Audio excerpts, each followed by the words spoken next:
사도행전 5장 12절로 42절인데요. 표적과 기사가 많이 일어나매 믿는 사람이 다 마음을 같이하여 솔로몬 행각에 모이고 그 나머지는 감히 그들과 상종하는 사람이 없으나 백성이 칭송하더라. 믿고 주께로 나오는 자가 더 많으니 남녀의 큰 무리더라. 심지어 병든 사람을 메고 거리에 나가 침대와 요 위에 누이고 베드로가 지나갈 때에 혹 그의 그림자라도 누구에게 덮일까 바라고 예루살렘 부근에 수많은 사람들도 모여 병든 사람과 더러운 귀신에게 괴로움 받는 사람을 데리고 와서 다 나음을 얻으니라.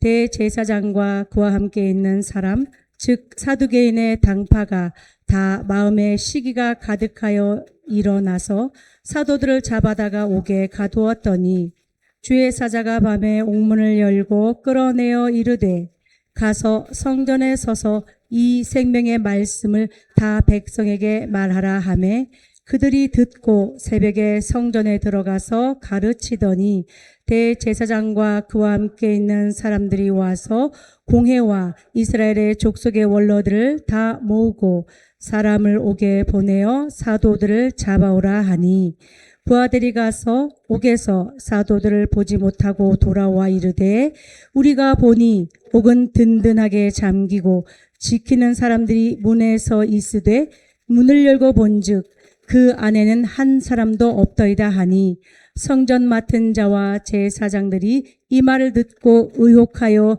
이 일이 어찌 될까 하더니 사람이 와서 알리되 보소서 옥에 가두었던 사람들이 성전에 서서 백성을 가르치더이다 하니 성전 맡은 자가 부하들과 같이 가서 그들을 잡아왔으나 강제로 못함은 백성들이 돌로 칠까 두려워함이더라.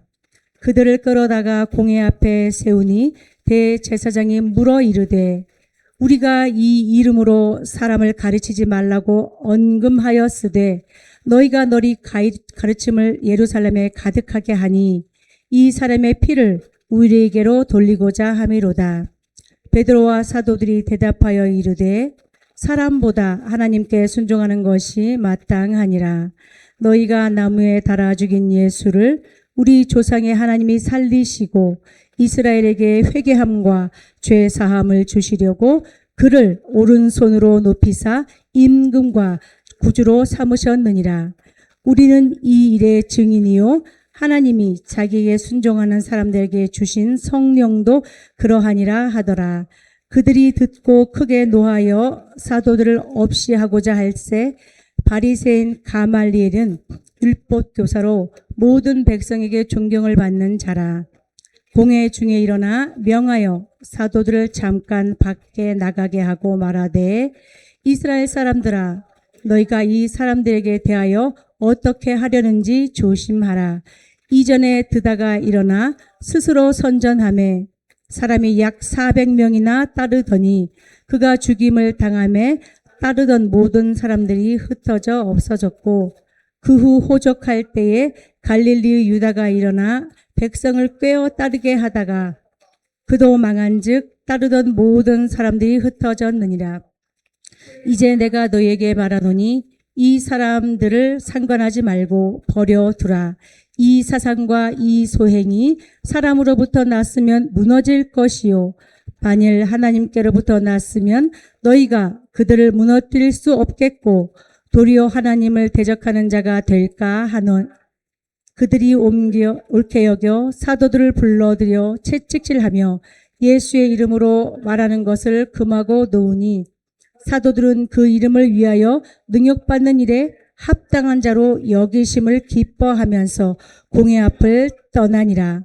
그들이 날마다 성전에 있든지 집에 있든지 예수는 그리스도라고 가르치기와 전도하기를 그치지 아니하니라. 아멘. 아멘. 할렐루야. 좀 본문이 길지만 여러분들이 집에 가셔서도 한번 좀 읽어보시고 정말 이 본문을 통해서 우리에게 주시려고 하는 하나님의 말씀이 무엇인지를 묵상할 수 있는 저와 여러분 되기를 주의 이름으로 축원합니다. 자, 오늘 본문의 이제 제목은 예수 그 이름을 위하여, 이런 제목이에요. 자, 예수님 그분의 그 이름을 위하여 우리가 어떻게 살아야 되느냐, 결론적인 이야기인데요. 저와 여러분이 정말 그 예수 그리스도의 그 이름으로 살 때 하나님의 영광이 뒤따른 것. 그래서 우리가 기도할 때도 어떻게 해요? 예수 그리스도의 이름으로 기도해요. 자, 그런데 이 의로 기도하는 그것도 맞지만 원래 원어의 더 깊은 의미는 예수 그리스도 안에서 기도하는 거예요. 그래서 이게 너희가 내 안에 거하고 내 말이 너희 안에 거하면, 이 거하는 거죠. 그분과 함께 하는 거야. 내 이름이 아니라 예수 그리스도 그분의 이름으로 살아갈 때에 여러분의 삶이 변화되고 인생이 바뀌는 거다. 그래서 저와 여러분이 예수 그리스도 안에 있다는 것을 늘 잊지 않기를 주의 이름으로 축복합니다. 자, 오늘 첫 번째 챕터는요, 표적과 기사예요. 12절에 보니까 사도들의 손을 통하여 민간의 표적과 기사가 많이 일어나며 믿는 사람이 다 마음을 같이하여 솔로몬 행각에 모였다 그래요. 자, 그런데 이 사도들이 지나갈 때요, 특히 베드로 사도가 지나갈 때 그 그림자에라도 뭐가 좀 닿으면 나을까, 사람들이 그 정도로 사도들이 예수님이 하셨던 그 기적들이 그들을 통해서 막 일어나는 것을 보면서 엄청나게 많은 사람들이 그를 따라요. 그런데 오늘 보니까 사도들의 손을 통하여 민간에 뭐가요? 표적과 기사가 많이 일어났다. 우리가 이 말세에도 표적과 기사가 많이 일어나는데요. 여러분, 이 표적이 뭔지 기사가 뭔지를 정확하게 좀 이해하길 원해요. 표적은 세메이온이란 단어예요. 그래서 어떤 사람이나 사물을 알아볼 수 있게 하는 식별, 기호, 표시 또는 증명하는 증표를 말하는 거예요. 자, 감독이 선수에게 사인을 내요. 뭐 야구할 때도 사인 내잖아요. 이렇게 사인 내잖아요. 그다음에 뭐 이렇게 막 두들겨. 요게 표적이라는 얘기예요. 그러니까 우리 표적 세메이온은요, 어떤 그 현상이 일어나는 것을 말하지 않아요. 어떤 현상이 일어나기 전에 그것을 드러내기 위한 징조, 표시, 표 같은 거예요. 그러니까 말세에 세메이온을 보고 하나님의 나라가 이렇게 올 것이다 라는 것을 미리 예견하는 거, 요게 세메이온이다 라는 것을 이해하시면 돼요. 그래서 초자연적인 현상이나 사람들 사이의 약속이나 식별을 위한 실용적인 신호로서의 의미를 갖는 것이다. 그래서 이게 어디에다 쓰였냐면요, 요한복음 2장 11절, 우리 다 같이 한번 읽을게요. 시작. 예수께서 이 첫 표적을 갈릴리 가나에서 행하여 그의 영광을 나타내심에 제자들이 그를 믿으니라. 아멘. 여러분, 예수님이 갈릴리 가나에서 첫 번째 표적이 뭐예요? 포도주를 물로 만드는 게 아니고 물로 포도주를 만들었어요. 자, 그런데 여러분 보세요. 물로 포도주를 만들었다. 우린 막 여기에 집중한단 말이에요. 거기 안에 물로 포도주를 만든 것은 기적이에요. 그런데 그 기적 안에 예수님이 주려고 했던 표적이 있어요. 다 그걸 놓치는 거예요. 우리 성경을 읽으면서도요, 그런 것들을 놓치는 거야. 첫 번째 표적은요, 여러분, 물 항아리가 있어요. 유대인들이 들어갈 때 깨끗해지려고 물 항아리에서 물을 떠가지고 손을 깨끗이 씻고 그래야만 잔치에 들어갈 수 있어요. 잔치에 들어갔어요. 그런데 포도주가 떨어졌어요. 그러면 물을 갖다 어디다 부어야 된다고요? 포도주 항아리에 부어야 되는데 손 씻는 항아리에다 물을 붓단 말이에요. 여러분, 거기 성경에, 우리 예전 성경엔 돌 항아리다 이렇게 되어 있어요. 그 돌 항아리가 바로 손 씻는, 그들의 물에서 떠서 손을 씻게 하는 그 항아리예요. 그러니까 그 물 항아리에다가 해서 그것을 포도주로 만들어요. 그리고 떠다 주게 해요. 마시는 사람들은 술이 채가지고 야, 이게 극상품의 포도주가 뒤로 갈수록 나오는구나 막 이거 기뻐하지만, 그 자리에 있던 제자들, 하인들은 알지요. 뭘 알아요? 아니, 왜 손 씻는 항아리다가 물을 붓을까? 그들이 깨끗해질 수 있는 방법은 손을 깨끗이 씻는다고 깨끗해지는 게 아니라 나의 피와 관계가 없으면 아무 의미가 없다는 걸 말하는 거예요. 그게 표적의 단어예요. 그래서 그 첫 번째 기적, 뒤에 일어나는 기적이 중요한 게 아니라 그것을 통해서 어떤 의미를 갖고 무엇을 주려고 하려고 하는 그 의도를 볼 수 있는 눈을 가져야 돼요. 성경을 통해서도 마찬가지예요. 여러분들이 본문을 읽고 그냥 이게 이렇게 돼서 이렇게 기적이 일어났고 이게 중요한 게 아니라 왜 예수님이 그 한편손 마른 자, 오른손 마른 자 그를 붙들고 끌어내서 그 손을 고치셨을까? 여러분, 오른손이 날 때부터 마른 자, 그는 아무것도 할 수 없는 사람이에요. 유대인들은 이 왼손을 어디다 쓴다고요? 네, 화장실 가서 이렇게 할 때 쓰단 말이에요. 그런데 만약에 오른손이 말랐으니까 왼손으로 악수한다? 그 한데 귓방맹이 맞는 거예요.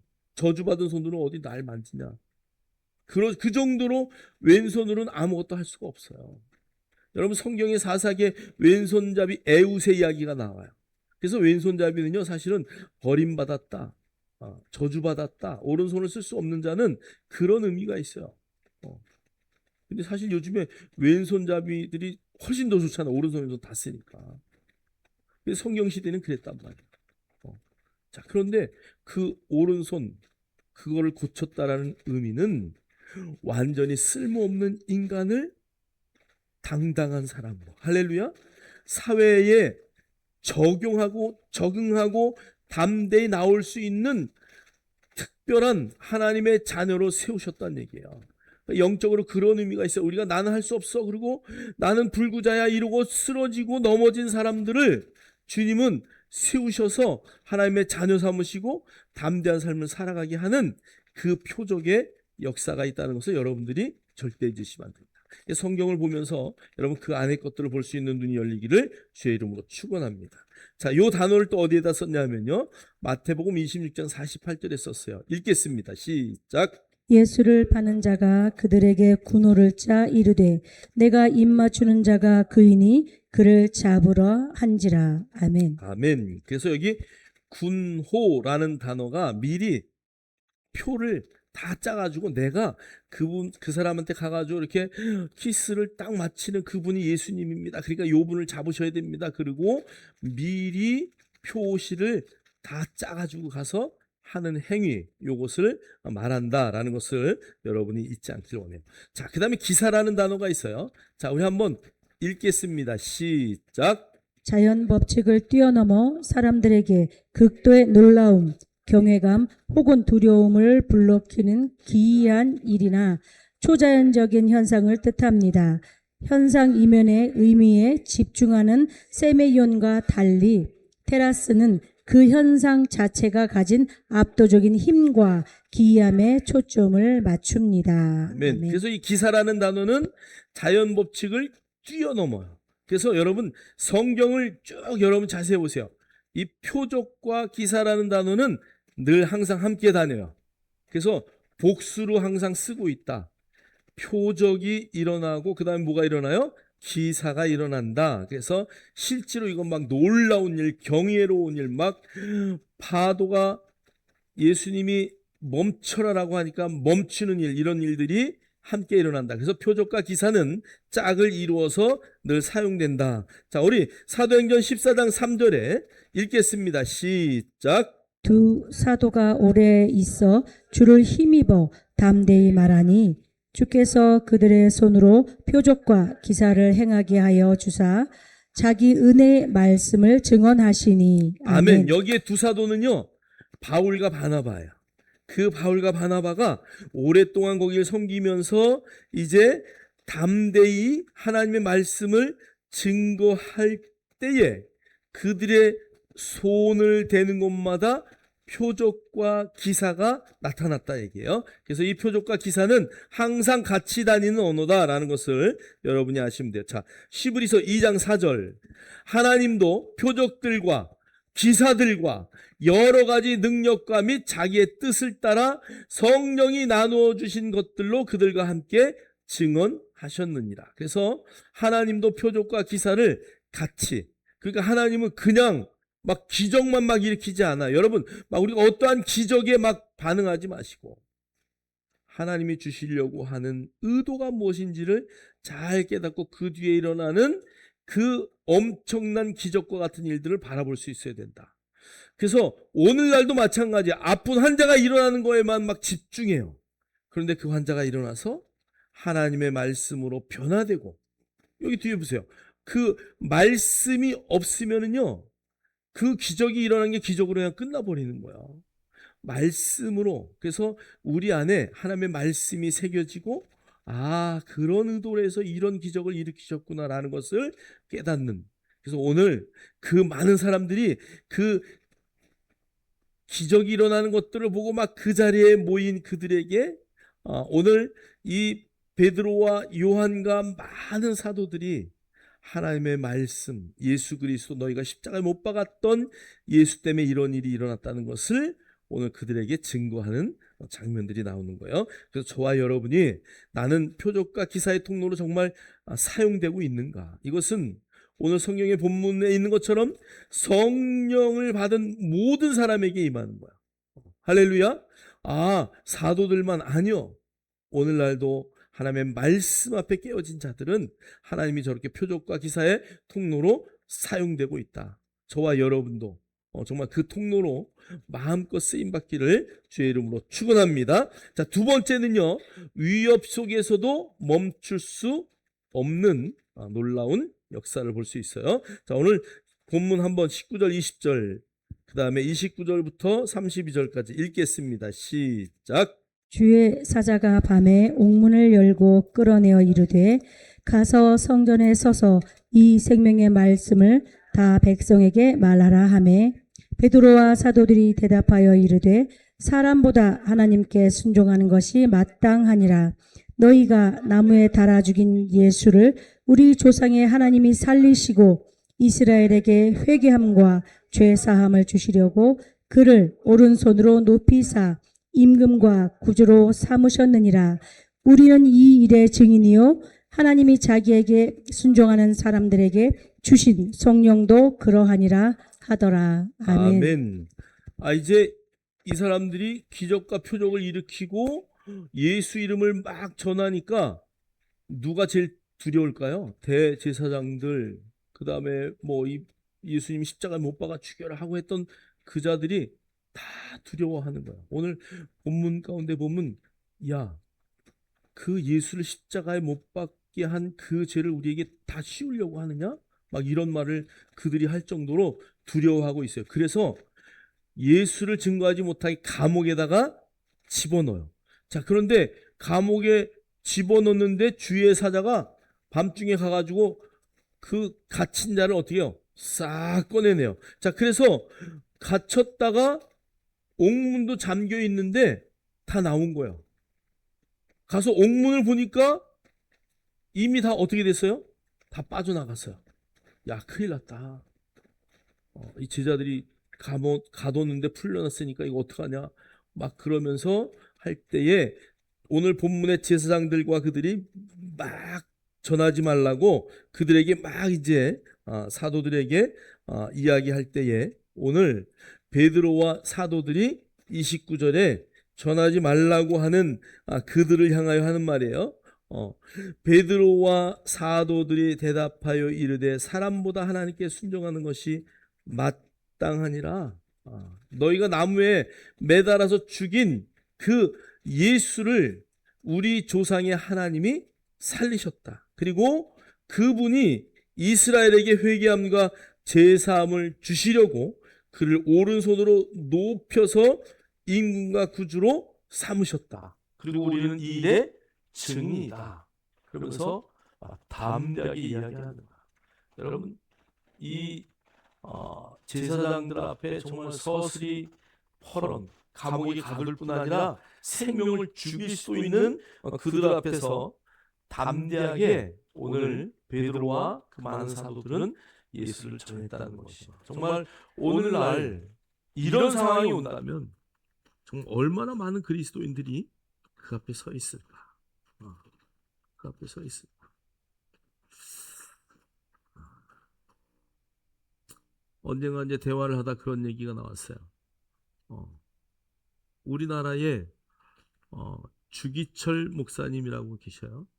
여러분 뭐 너무 잘 아실 거예요. 주기철 목사님, 그분은 신사참배를 하지 않았어요. 신사참배를 거절했어요. 그리고 옥에서 처형을 당하죠. 그죠? 그래서 주기철 목사님은 감옥에서 죽습니다. 자, 그런데 그 반대로 우리가 잘 아시는 한경직 목사님은 신사참배를 하셨어요. 그리고 뭐 그 당시 한국에서 제일 큰 교회를 세우셨죠. 그리고 많은 자들을 가르치고 정말 큰 일을 하셨어요. 한경직 목사에게 아시아에서 최고 훌륭한 사람에게 주는 막사의 상을 줄 때에 한경직 목사님이 거부하셨어요. 나는 신사참배를 한 그런 사람이기 때문에 이 상을 받을 수 없습니다. 위기를 모면하기 위해서 할 수도 있죠. 그러나 또 생명이 어떻게 된다 할지라도 끝까지 그것을 지킬 수도 있지요. 여러분 어느 줄에 서실 겁니까?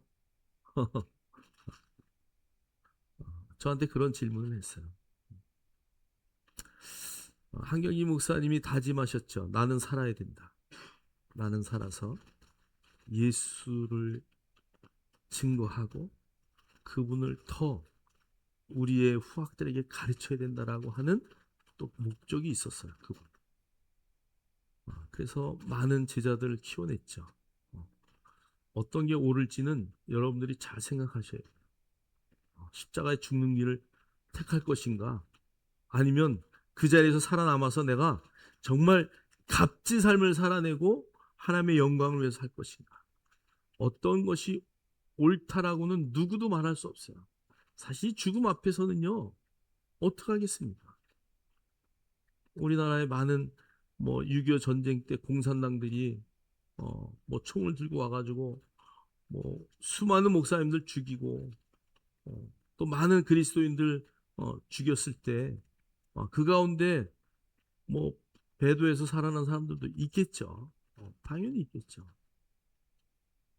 여러분이 어느 길을 선택하느냐는 굉장히 중요해요. 자, 그러나 또 여러분들이 가지고 있는 확실한 목표가 있다면, 그죠?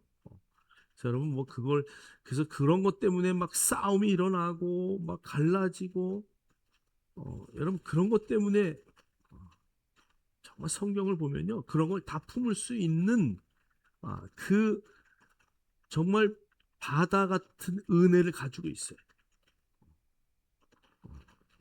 누구든 이해할 수 있고 그걸 사랑으로 감쌀 수 있는. 자, 그래서 오늘 이 사도들이여 그 죽음 앞에도 담대했다는 거야. 저는 우리도 그 죽음 앞에 담대할 수 있길 원해요. 근데 그 담대함이 어떻게 표현되느냐 그것은 너무 중요하다. 그래서 오늘 그 정말 하나님의 그 이름을 증거하고 하나님 앞에 순종하는 것의 값어치를 최우선에 두는 그 삶을 살아낼 수 있는 저와 여러분 되기를 주의 이름으로 축복합니다. 자, 우리 마태복음 10장 28절 한번 읽겠습니다. 시작. 몸은 죽여도 영혼은 능히 죽이지 못하는 자들을 두려워하지 말고 오직 몸과 영혼을 능히 지옥에 멸하실 수 있는 이를 두려워하라. 아멘. 네, 그래서 우리는 결론적으로 몸은 죽여도 영혼을 죽일 수 없지요. 그러나 정말 우리의 몸과 영혼을 지옥에서 멸할 수 있는 하나님, 그분을 두려워할 수 있기를 원해요. 여러분이 어떤 분을 더 경외할 것이냐는 것은 너무 중요한 일이죠. 그래서 저와 여러분이 그런 삶을 살기를 주의 이름으로 축복합니다. 또 그런 삶을 살았던 믿음의 선조가 있어요. 다니엘 한번 보세요. 읽겠습니다. 시작. 다니엘이 이 주소에 왕의 도장이 찍힌 것을 알고도 자기 집에 들어가서는 윗방에 올라가 예루살렘으로 향한 창문을 열고 전에 하던 대로 하루 3번씩 무릎을 꿇고 기도하며 그의 하나님께 감사하였더라. 아멘. 아멘. 여기 알고도라는 단어는요, 정말 중요한 단어죠. 모르고 그랬다면은 다니엘의 행동이 무슨 의미가 있겠어요. 그죠? 죽을 줄 알고도, 자기가 어떻게 될 줄 알고도, 왕의 조소가 다 이미 내려서 정말 그 왕의 신상 외에 절을 하면 어떻게 된다는 거 알면서도 창문 좀 닫고 하지. 창문까지 활짝 열고 전에 하던 그대로.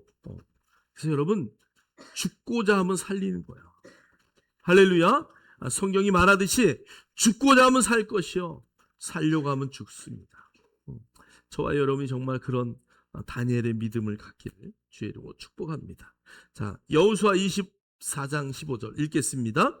만일 여호와를 섬기는 것이 너희에게 좋지 않게 보이거든 너희 조상들이 강 저쪽에서 섬기던 신들이든지 또는 너희가 거주하는 땅에 있는 아모리 족속의 신들이든지 너희가 섬길 자를 오늘 택하라.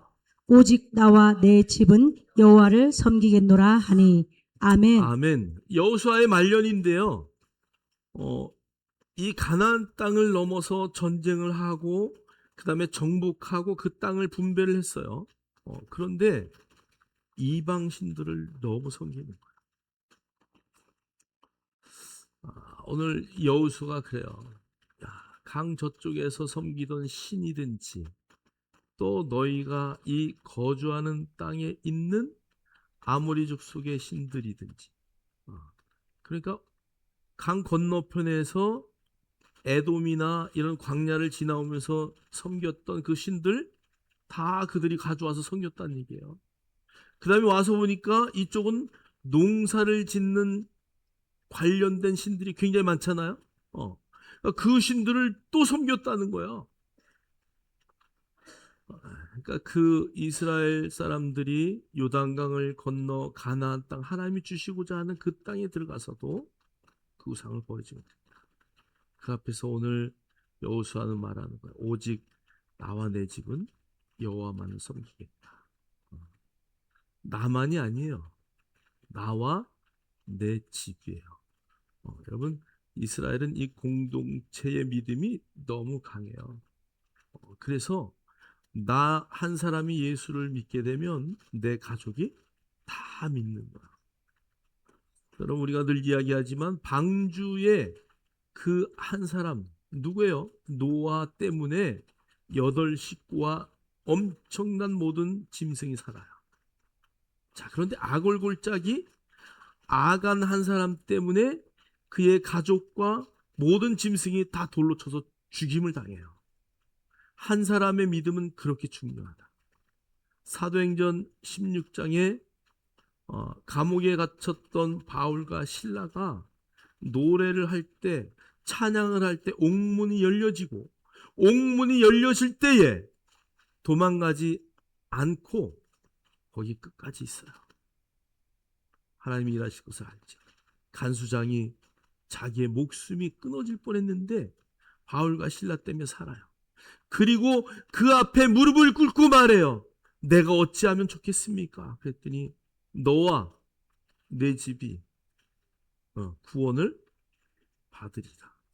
뭘 하면? 주 예수를 믿으면. 그래서 야, 너 주 예수 믿고 너 구원 받으면 돼. 그게 아니에요. 이 시브리인들의 사고, 그리스도인들의 사고는 나 하나 때문에 온 가족이 다 구원받는 것이다. 그래서 여러분들이 늘 기도하셔야 돼요. 가족 구원, 자녀 구원, 부모 구원. 그럼 아마 끊임없이 기도해요. 근데 그것은요, 가족 구원이 제일 어려워요, 사실. 왜냐면 나의 모든 삶을 다 알잖아요. 가가지고 자녀들한테 맨날 그냥 잔소리나 하고 그냥 누워서 TV나 보고 그러면서 예수 믿어라 그러면 믿겠어요. 그죠?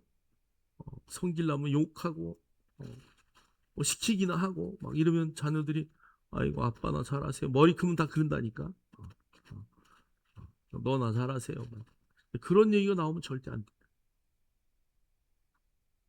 자녀들이 정말 믿음으로 세워지려면 기도하고 말씀 가르치고 그래서 정말 우리의 가정들이 다 회복되는 그 믿음의 역사가 있기를 주의 이름으로 축원합니다. 그래서 내가 헌신해야 돼. 아, 예수 믿으니까 변했구나.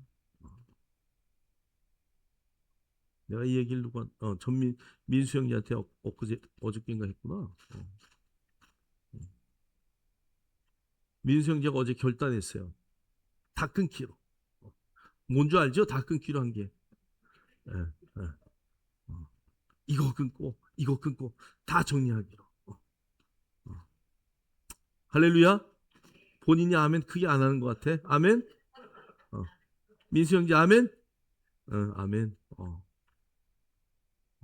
회사에서 또 이제 회사 그만뒀어요. 다시 또 회사를 찾아야 돼요. 몸이 뭐 다 그래도 아무래도 이제 일하는 게 뭐 힘들잖아요. 근데 이제 부모님들 전도하고 막 이렇게 하려고 하는데 잘 안 되잖아요. 집에서 담배 피면서 아빠 교회 가야 돼. 그러면 아빠 교회 가겠어? 그렇죠? 아니요. 필 수 있어요. 먹을 수 있어요. 우리 그런 자유가 있어요. 바울도 말해요.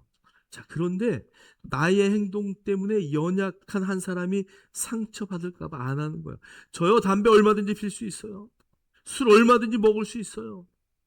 그런데요, 그거 할 수 있는 자유가 나에게 있어요. 그런데 내가 왜 안 하는 줄 아세요? 제가 예수 믿기 전에 엄청 먹었다니까 집을 못 찾아갈 정도로 먹었어요. 근데 왜 안 하는 줄 아세요? 나 때문에 내가 만약에 여기 다니면서 담배 입에 꽂아물고 이러고 다니면 사람들이 뭐라 목사가 그러잖아요. 저 교회는 절대 안 가. 그럴 거 아니에요. 그렇잖아요. 그러니까 안 하는 거예요. 우리 민수 형제한테 내가 그 얘기 했어요. 네가 그렇게 하면 가족 구원 못한다. 야, 제가 교회 가더니 다 정리했네. 뭔가 바뀌었네. 야, 마음도 바뀌고 자세도 바뀌고 행동도 바뀌고 나도 민수가 믿는 하나님 나도 믿어봐야지. 저 사람이 믿는 하나님 나도 믿어봐야지. 저렇게 변화되는데. 그래서 여러분 깡패가 예수 믿으면요 정말 다 변해요. 다 변해. 깡패가 예수 믿어가지고 변한 사람 꽤 많아요. 목사님들 중에. 옛날에 그 인천에 있을 때 예루살렘 교회라고 거기 뭐 지금 이름 또 바꿨지만 뭐 하여간 좀 약간 그런 표적적으로 많이 나갔죠. 그분도 깡패였어요. 하얀 빼꾸도 하고 막 이거 그 당시에 그거 있고 그냥 올라가자마자 욕해. 야 이 새끼들아. 입이 거칠어가지고 갑자기 그렇게 하나님의 그걸 받아가지고 입이 얼마나 거친지 몰라요. 근데 그 사람이 기도하면 막 치유 역사가 막 엄청나게 또 나타났어요. 예수 믿고 나처럼 돼봐. 막. 근데 여러분 기도 한번 하면요 몇 시간씩 기도하고 말씀을 한번 선포하면 몇 시간씩 선포하고 그런데 막 그걸 또 막 엄청나게 막 그냥 여러분 극적인 변화들이 있어야 돼요. 여러분 그냥 대충 이대로 뭐 살다 죽지 아니요. 하나님이 여러분을 그렇게 놔두질 않아요. 하나님의 간섭이 있어요. 저와 여러분이 정말 어떤 일이 있어도 나와 내 집은 내가 알고 있는 모든 사람은 다 예수 믿게 하겠다라고 하는 여러분 안에 그런 놀라운 결단을 하고 여러분의 삶을 바꾸기를 주의 이름으로 축원합니다. 축원합니다. 자, 에레미야 20장 9절은 이렇게 말해요. 내가 다시는 여호와를 선포하지 아니하며 여러분, 에레미야는 눈물의 선지자잖아요. 하나님의 말씀을 제대로만 선포하면 이 거짓 선지자들 때문에, 그 다음에 왕이요, 야 이놈아 너 또 나쁜 거 나한테 아니 왕이 행실을 잘못하니까 하나님이 말씀을 보내요. 그러면 에레미야는 울면서 가서 또 얘기하는 거예요. 이렇게 하면 나라가 망합니다. 왕이요 똑바로 하세요. 그러니까 왕이 귓방멜치, 그래서 저기다가 떨어져요. 그리고 또 그냥 물 웅덩이다가 딱 가둬버려요. 물도 안 주고 가둬버려요. 그러니까 거기서 울면서 기도해요. 하나님 이제 난 못하겠어요. 안 하겠어요. 오늘 그 얘기예요. 내가 다시는 여호와를 선포하지 아니할 것이다. 그의 이름으로 말도 하지 아니할 거다 라고 말하는데, 그러고 나면 마음이 불붙는 것 같아. 견딜 수가 없는 거야, 불편해서. 그리고 내 골수에 사무치니 내가 답답해서 견딜 수 없어. 여러분, 예수를 말하지 않으면 내가 막 견딜 수 없고, 막 예수를 말하지 않으면 내 막 이 가슴이 불편해지나요? 그러신 분은 왼발 드시기 바랍니다. 다 드셨네. 오늘 에레미야가요, 하나님의 말씀을 말하지 않으면 하나님이 여기 야 가서 말해라. 에레미야 맞아. 제가 가서 그 말하면 또 감옥에 갇혀요. 이제 금방 나왔는데. 근데도 그 말을 안 하면 마음이 불붙는 것 같고 답답하고 견딜 수가 없고. 사랑하는 성도, 정말 우리가 그 믿음의 선진들처럼 예수를 증거하지 않으면 견딜 수 없는 그런 마음으로 살기를 주의 이름으로 축원합니다. 그래서 여러분, 정말 오늘 본문에 있는 것처럼 하나님을 섬길 것이냐, 세상을 섬길 것이냐, 사람의 말을 들을 것이냐, 하나님의 말을 들을 것이냐. 넘겨주실래요? 그래서 내 마음의 저울은 어느 쪽에 있는지를 여러분들 인식하셔야 돼요. 내 마음은 하나님 쪽에 있는 거예요. 내 마음이 육신의 것들을 따라가지는 않아요. 정말 여러분, 한 번 왔다 가는 인생, 멋진 인생으로 살아내기를 주의 이름으로 축원합니다. 자, 우리 세 번째 챕터에는요, 33절로 42절은 그 이름을 위한 능력을 영광으로 바꾸시는 역사가 나타나요. 자, 우리 41절 한번 읽겠습니다. 시작. 사도들은 그 이름을 위하여 능력받는 일에 합당한 자로 여기심을 기뻐하면서 공회 앞을 떠나니라. 아멘. 네, 여기 이제 능력이라는 단어를 우리가 잘못 이해해요. 능력, 얼마나 막 정말 받지 말아야 될. 근데 여기 원어의 능력이라는 의미는 이런 거예요. 아티마조라는 단어인데요, 가치 없는 자, 단순히 욕을 먹거나 육체적인 고통을 당하는 그런 단순한 뜻이 아니에요. 이 단어의 뿌리에 티메라는 단어가 있는데요, 원래 이 아티마조는 티메라는 단어에서 변화된 거예요. 자, 한 사람의 존재와 가치를요, 그냥 사회적 명예, 그 모든 그 티메가 그거거든요. 한 사람의 존재, 가치, 사회적 명예, 그것을 이 아티마조라는 단어는 그것을 완전히 깨부시는 단어예요. 자, 그래서 뒤에 보면 이 아티마조는요, 누군가의 사회적 지위, 인격, 존재, 가치를 바닥으로 끌어내려서 철저히 짓밟고 명예를 박탈하는 행위를 의미합니다. 그것이 어떤 거냐면 바로 채찍이에요. 채찍.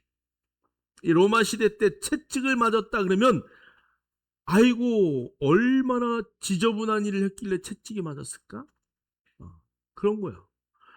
얼마나 네가 인간의 가치가 없으니까 그걸로 때렸을까? 자, 그래서 여기 보세요. 사내들인 공회원들이 사도들을 채찍질한 오늘 목적이, 사도들이 채찍이 맞잖아요. 육체적인 고통을 넘어서 그들을 사회적으로 완전히 매장시키고 가치 없는 벌레 같은 자로 낙인 찍기 위함이다. 예전에 우리가 현대자동차의 회장님, 현대그룹의 회장님이죠, 정몽 누구예요? 하여간 그 검찰에게 신문 받고 와서 뛰어내려서 자살했잖아요. 누구예요?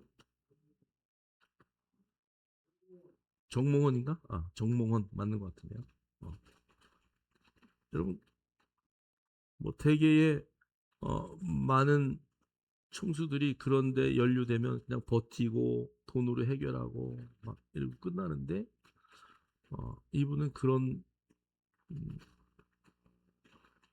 들어가면 뭐 검찰들이 다 그러잖아요. 또 막 그냥 죄인 취급하고 그러니까 그거 견딜 수 없는 거야. 그래서 그냥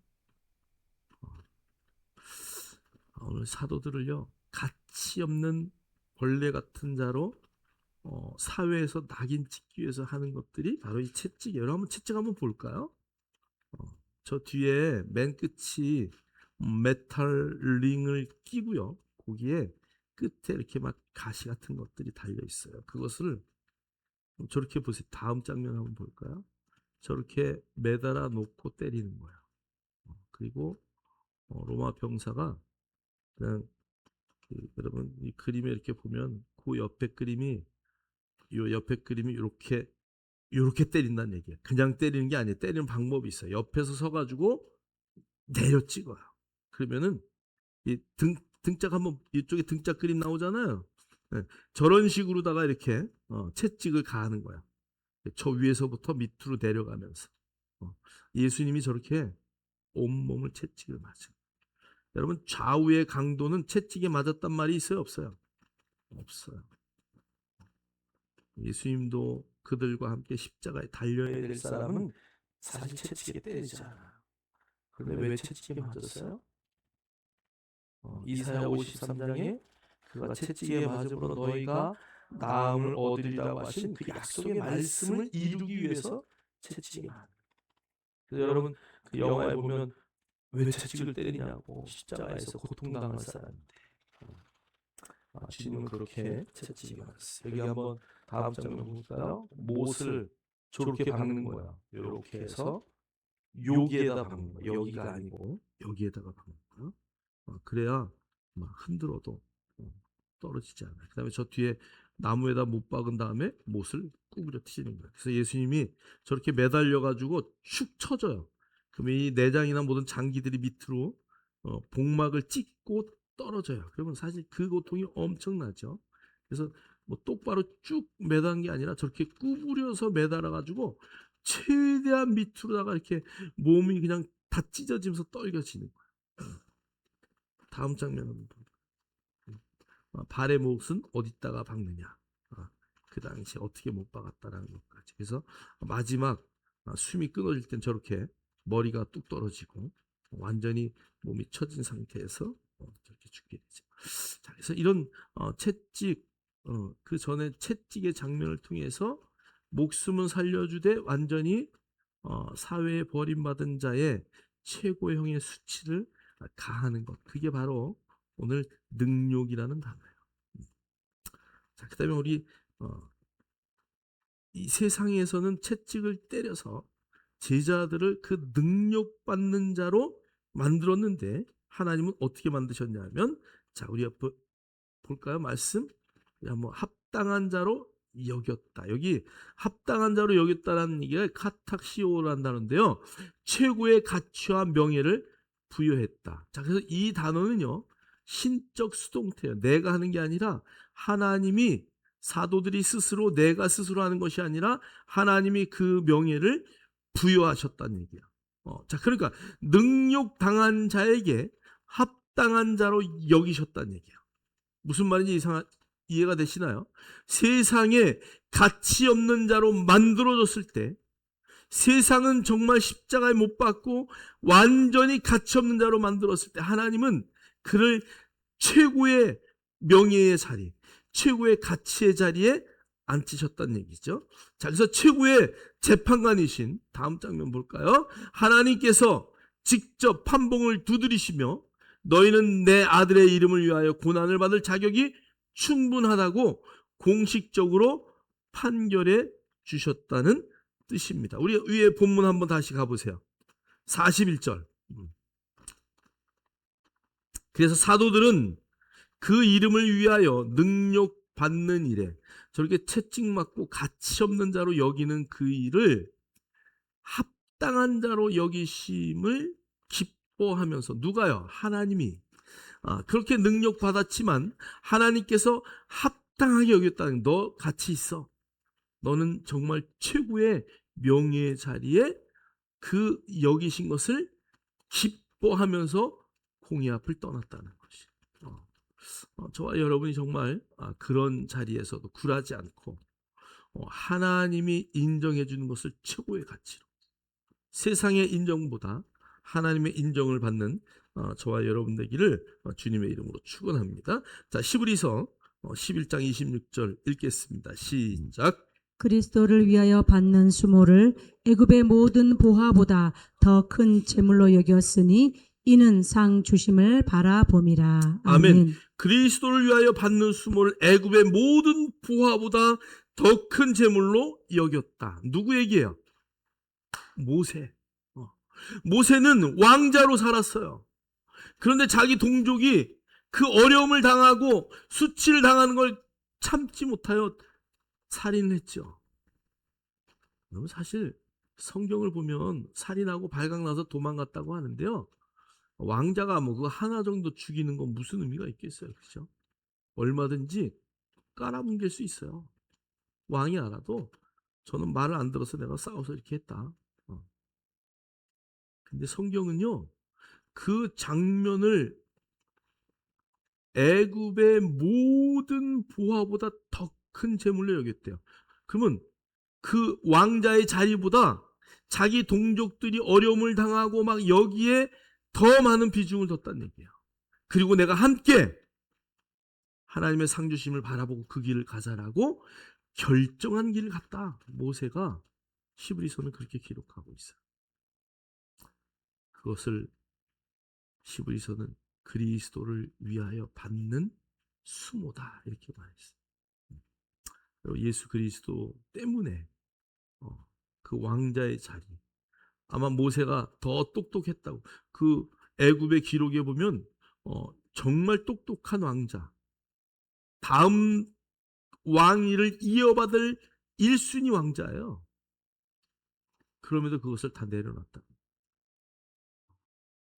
저와 여러분이 정말 본받을 수 있는, 또 그 길을 갈 수 있는 믿음의 성도들 되길 주의 이름으로 축원합니다.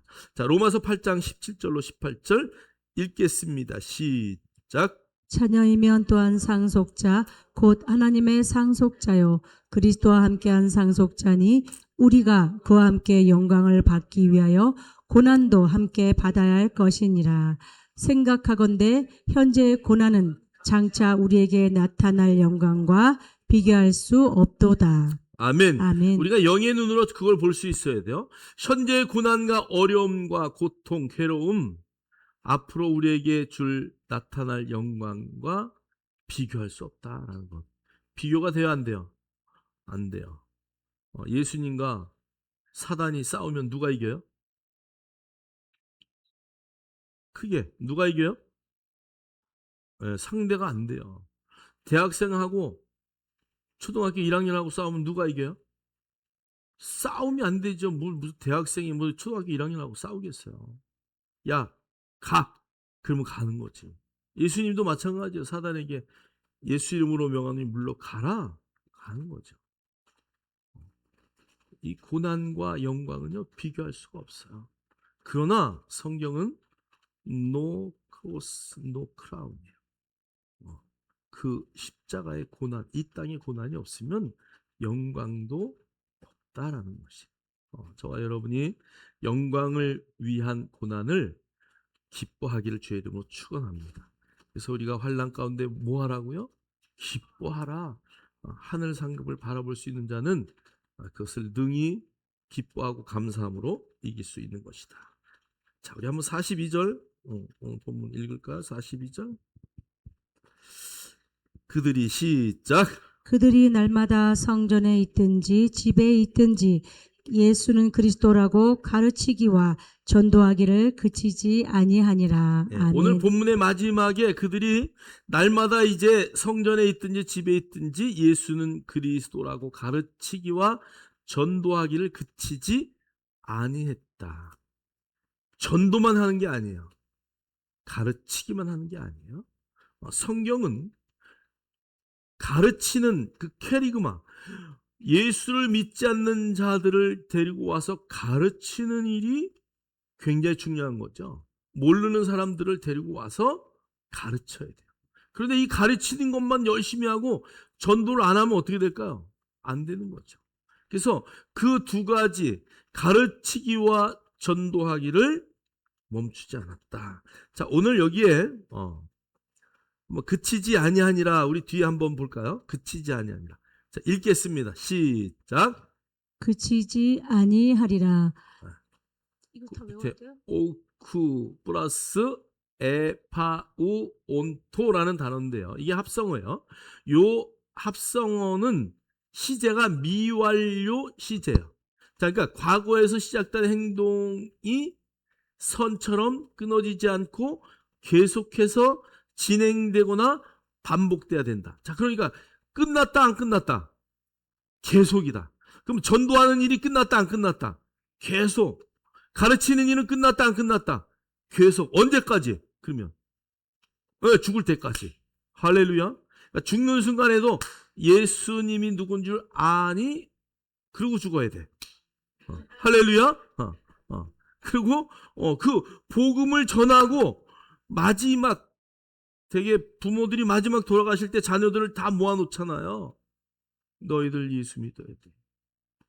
안 믿는 아들, 내가 너를 얼마나 사랑하는 줄 아니?